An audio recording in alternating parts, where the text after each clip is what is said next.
There's a lot of talk about global warming, and to be honest with you, I almost think that it can be counterproductive, because the phrase global warming brings out so much passion in two different sides.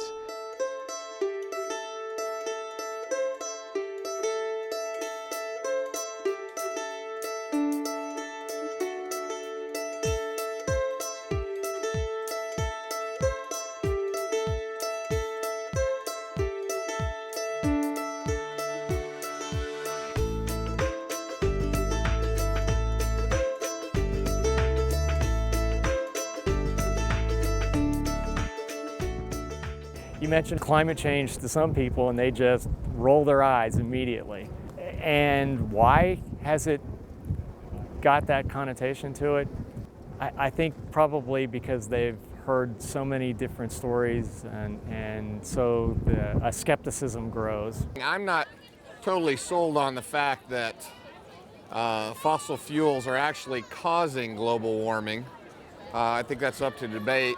However, I do believe that there is actual climate change going on.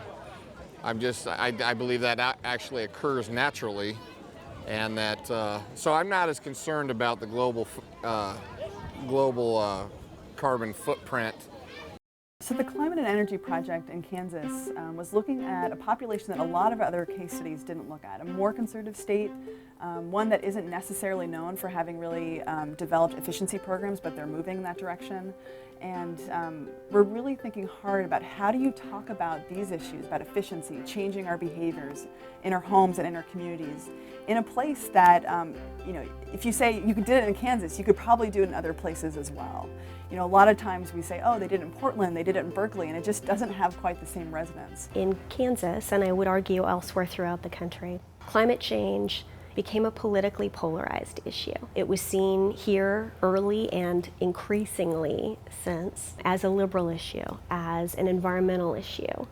And people here in the Heartland do not consider themselves either liberal or environmentalists. You don't start a conversation here with, hey, the reason you got to do this is because of climate change, because it is so politically polarized that it just shuts down the conversation.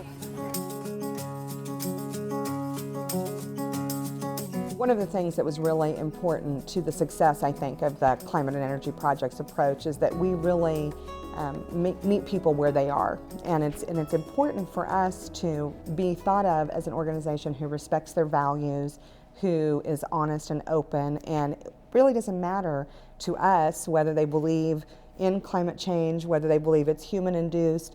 We're trying to find common ground. We worked very hard to honor those people's perspectives, to respect their position, and to learn what mattered to them that also mattered to us, so that instead of reframing to make our message more palatable, we were genuinely talking about what mattered to both of us. We were identifying a shared interest, and we were pursuing that with everything that we had. So what we thought about was, okay, how do we make genuine, long-term, durable alliances with the particular audiences who are persuasive, who own the narrative in Kansas? And the answer there was fairly clear. The agricultural community, the business community, the faith community were absolutely key to our success.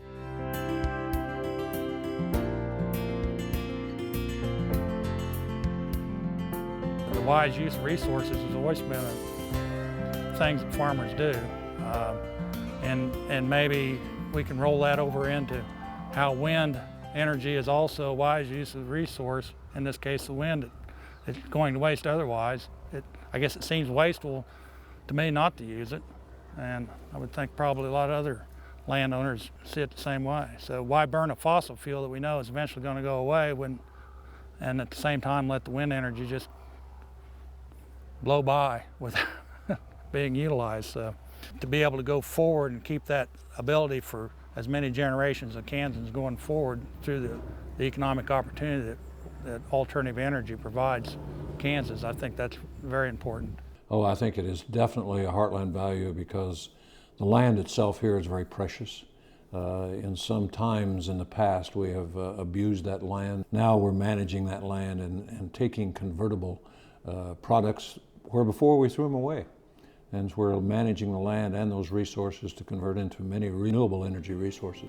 We understand the need to husband our resources and our land for future generations. I mean, a lot of us grew up on the farms here, and we've been taking care of land for a long time. And now we're happy to participate in the wind energy effort that's going on. So this is just a continuation of what I believe are some basic core values in our state.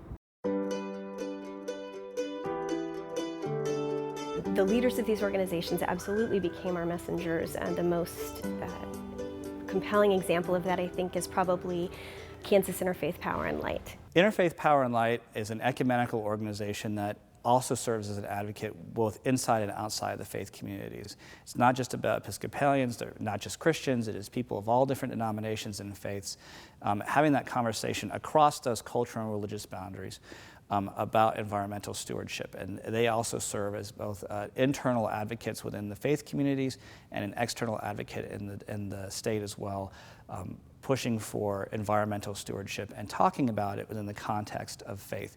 Because I think there are a lot of people of faith in the state of Kansas. I think it's a big part of our culture. And so being able to have that conversation in the context of God or whatever the religion that we're working in is an important way of getting that message across to the people of Kansas. I think a lot of people of faith view themselves as, in their part of their faith traditions, as taking care of the place we've been given to live.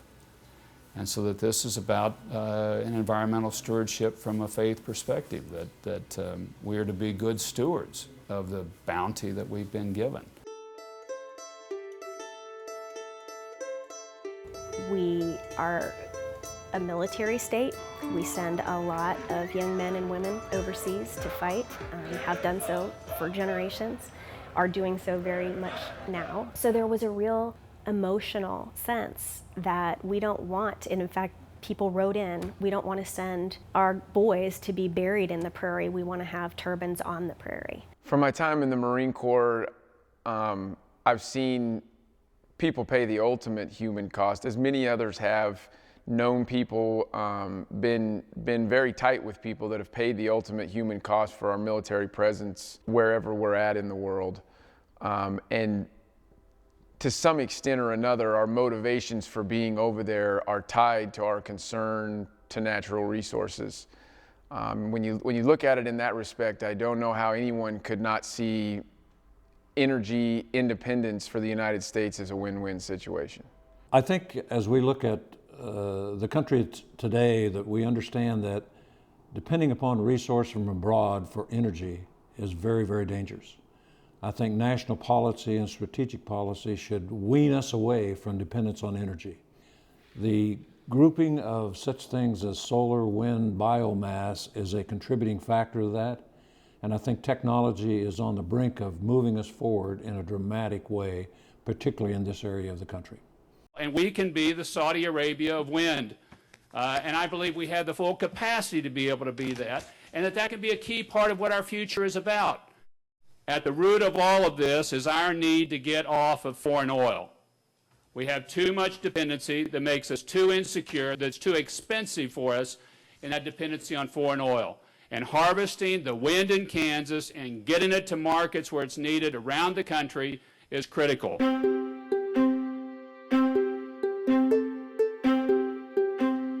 It came down to the age-old conflict for environmentalists, which is, do you choose economic progress or do you choose to preserve our environment?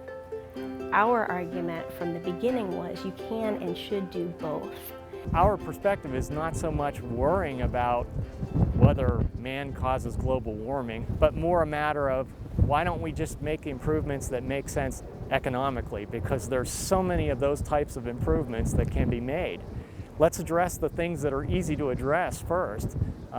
Make environmental improvements that make sense economically for the frugal-minded Kansans that we are. For us here in Kansas, particularly with the wind play, jobs was absolutely central being able to say that we were going to generate thousands and thousands of jobs that would be long-term, high-earning jobs in exactly the parts of Kansas that have been losing population and losing economic alternatives for generations was absolutely critical. 2009, we found out that Siemens had chosen Reno County and Hutchinson to come to open their nacelle plant. None of us knew what a nacelle was or that it belonged on a wind turbine.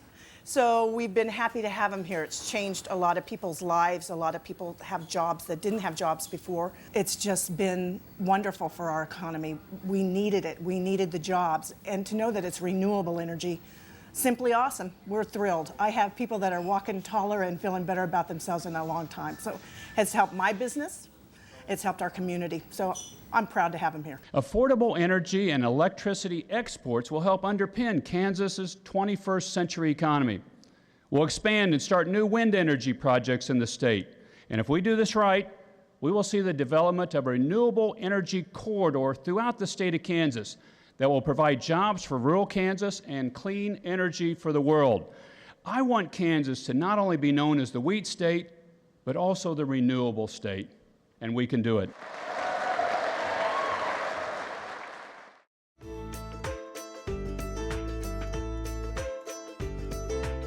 One of the things they did really effectively is use competitions between towns to get people engaged and excited. So the Take Charge Challenge is a competition among 16 cities in Kansas to see who can save the most energy and win a $100,000 energy efficiency or renewable energy grant.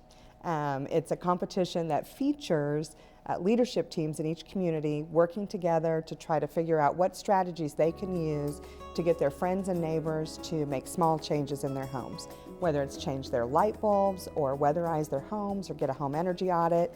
All of those things help the community win. It never was about climate change for them. It was about saving money, it was about saving energy, and really about beating their neighbor.